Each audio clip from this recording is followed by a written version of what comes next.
आपको मनाज़िर दिखाते हैं। इमरान खान इस वक्त खिताब करें। इय्याका नअबुदु व इय्याका नस्तईन। मेरे रावाली के अजीम पाकिस्तानियों, मैं आज आपके सामने जो मुल्क के हालात हैं, जिसकी वजह से हम आज इस रास्ते पे हकीकी आजादी की मार्च इस्लामाबाद में जिस वजह से लेके जा रहे हैं, मैं सारे राहवाली के मेरे बाशऊर पाकिस्तानियों, आपने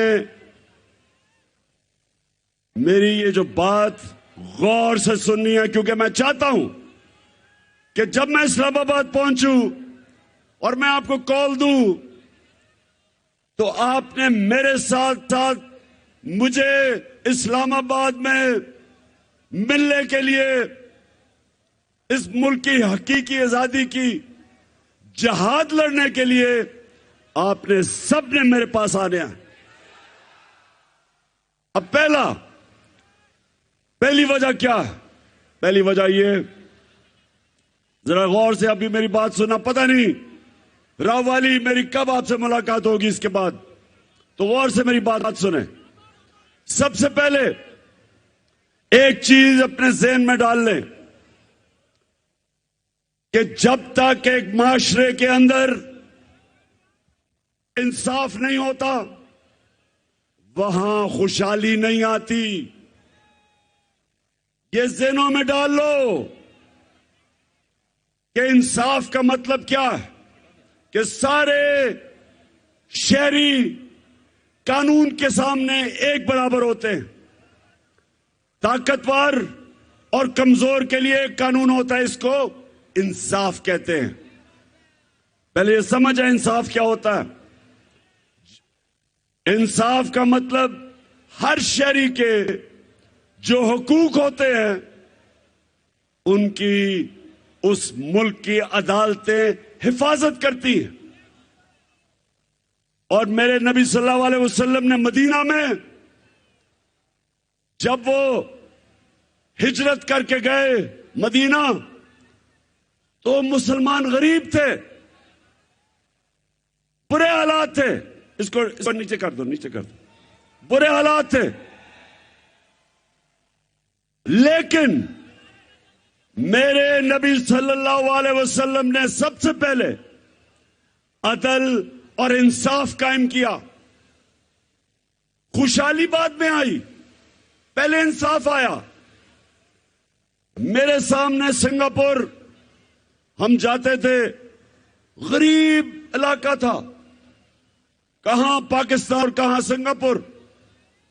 हम सबसे तेजी से तरक्की कर रहे थे 50 साल पहले, 55-60 साल पहले।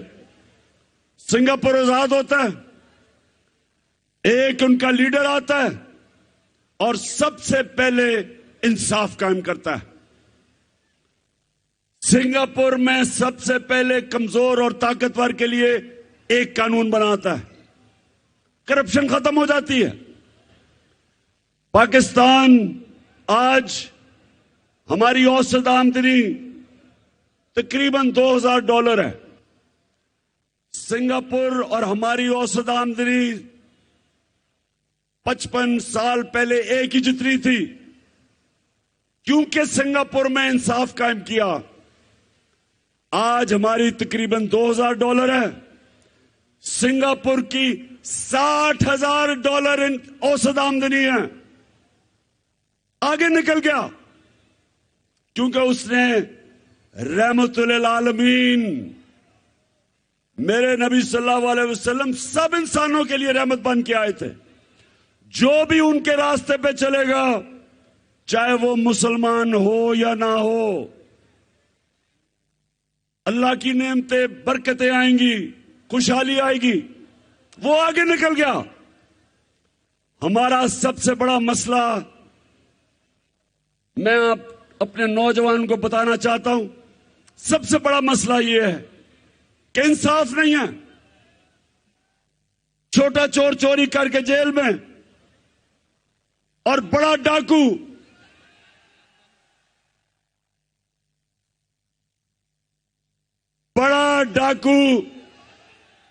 जूते पॉलिश करते करते चेरी ब्लॉसम आज प्राइम मिनिस्टर बन गया। जरा ये जरा सुने। और क्योंकि मेरे अजीम लीडर, मेरे अल्लाह के पैगंबर, उन्होंने, मैं चाहता हूं सारी कौम, मैं बल्कि इंशाअल्लाह जब हमें अल्लाह ने हुकूमत दी तो मैं चाहूंगा कि उनकी हदीस हर स्कूल में लगी हो, हर यूनिवर्सिटी में लगी हो, हर ऑफिस में लगी हो। और वो ये कि मेरे नबी ने कहा कि तुम्हारे से पहले बड़ी कौमें तबाह हुई। जो जब छोटा चोर करता था तो जेल में चोरी करता था, वो जेल में, और बड़े डाकू को जो कौमें नहीं सजा दे सकती थी वो तबाह हो जाती थी। अब ये शहबाज शरीफ का उसका जरा सुनो। इसको 16 अरब रुपए की करप्शन के केस में सजा होने वाली थी, जबकि इसको बचाया गया, साजिश के तहत इसको ऊपर बैठाया गया। और जब ये ऊपर बैठा, 16 अरब रुपए का FIA का केस था, जब से ये ऊपर बैठा, ये जरा गौर से सुने। मैं सऊदी अब बंद करो, क्या कर रहे हो? सुने जरा। सबसे पहले चार गवाह थे जिनके नाम पे इसने 16 अरब रुपया लिया था। उसमें गुलजार अहमद, वो चपड़ासी था रमजान शुगर मिल में, वो मर गया, पता ही नहीं चला मरा कैसे। मुजम्मल राजा, वो कैश बॉय था रमजान शुगर मिल में, वो हार्ट अटैक से मर गया। ये 2 महीने में आते साथ ही, इनके पहले 2 महीने में वो मरा। गुलाम साबिर, जो मुजम्मल का रिश्तेदार था, वो हार्ट अटैक से मर गया, भाई था, वो हार्ट अटैक से मर गया। मकसूद चपड़ासी, जिसके अकाउंट में 4 अरब रुपया आया था, 400 करोड़ रुपया, वो हार्ट अटैक से मर गया। डॉक्टर रिजवान, जो FIA का इन्वेस्टिगेट कर रहा था ये केस शहबाज शरीफ का और बेटों का, वो इन्वेस्टिगेटिंग ऑफिसर, वो हार्ट अटैक से मर गया। और एक और जो इन्वेस्टिगेट कर रहा था, नदीम अख्तर, उसको भी हार्ट अटैक हुआ लेकिन वो बच गया। अब ये सुने, किसी और मुल्क में ये होता, मैं यूरोप की बात कर रहा हूं, मैं उन मुल्कों की बात कर रहा हूं जिधर इंसाफ है। अभी इन्वेस्टिगेशन होनी थी, इसके ऊपर इन्वेस्टिगेशन होनी थी। किसी ने नहीं पूछा कि कैसे सारे लोग जो गवाह थे सब मर गए हैं।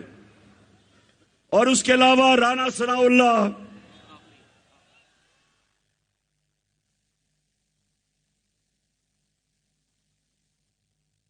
सनाउल्लाह का एक ऑफिसर करप्शन में इन्वेस्टिगेट कर रहा था, उसका नाम था इमरान रजा। पता चला जी वो खुदकुशी उसने कर दी है, कोई इन्वेस्टिगेट नहीं हुआ। मैं ये आपके सामने क्यों कह रहा हूं कि कभी भी हमारा मुल्क तरक्की नहीं कर सकता जब तक यहां इंसाफ ना हो, जब तक ताकतवर को कानून के नीचे ना लेके आए। मैंने 3.5 साल जो मैं इक्तदार में था, पूरी कोशिश की कि बड़े बड़े इस मुल्क के जो मुजरिम और डाकू जो 30 साल से इस मुल्क को लूट रहे थे, मैंने पूरी कोशिश की कि क्राइम को सजा हो। लेकिन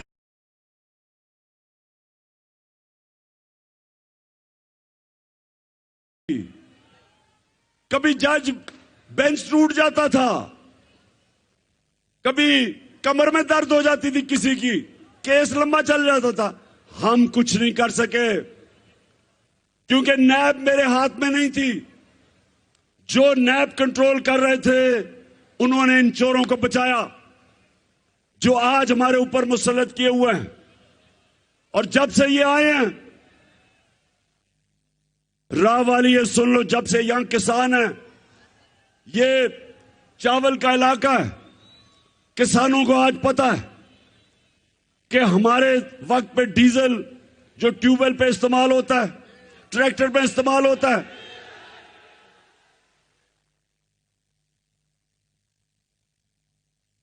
सॉरी मैं गलत से कह गया, फजल रहमान जो इस्तेमाल होता है इन सारी चीजों में, 150 रुपए लीटर कीमत थी फजल रहमान की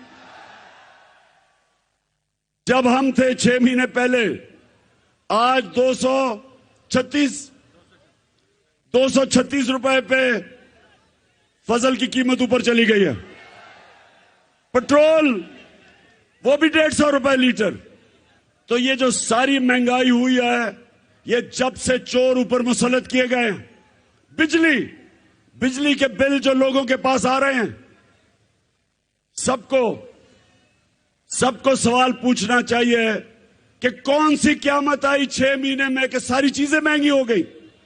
50 साल में सबसे ज्यादा महंगाई हुई। तो आगे जाके मैंने ये सवाल करने हैं कि कौन है इसका जिम्मेदार? किसने ये किया कि इन चोरों को ऊपर बैठा दिया और इनके सारे केसेस खत्म होने शुरू हो गए, एनआरओ मिलना शुरू हो गया, मरियम भी बरी हो गई, मरियम का पापा तैयारी कर रहा आने की, शहबाज शरीफ के भी केस खत्म हो गए, हमजा शरीफ के केस भी खत्म हो गए, और वो इस मुल्क की सबसे बड़ी बीमारी जरदारी, उसके भी केस खत्म होने शुरू हो गए। अब इन्होंने कानून ऐसा बना दिया है, राह वाली के नौजवानों ये समझ लो, कानून अब ये है कि सिर्फ छोटा चोर पकड़ा जाएगा आपसे।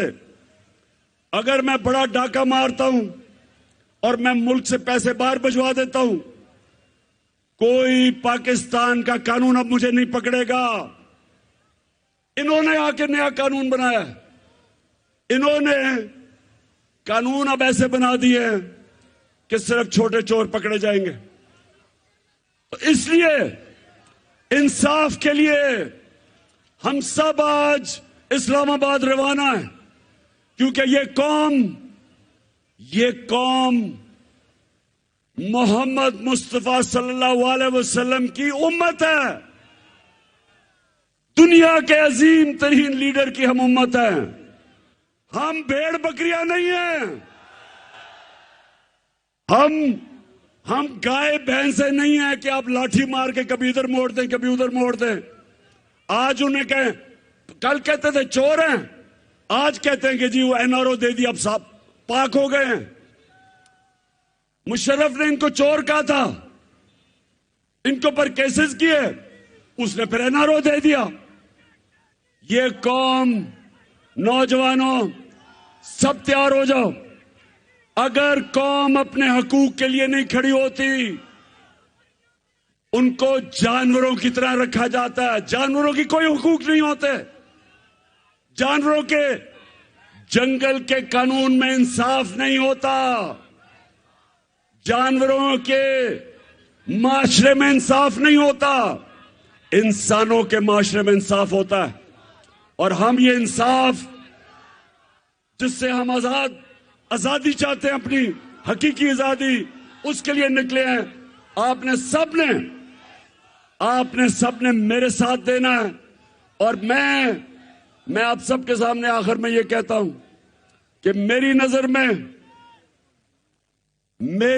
में इससे बेहतर है कि इंसान मर जाए बजाय गुलामी किसी की करे।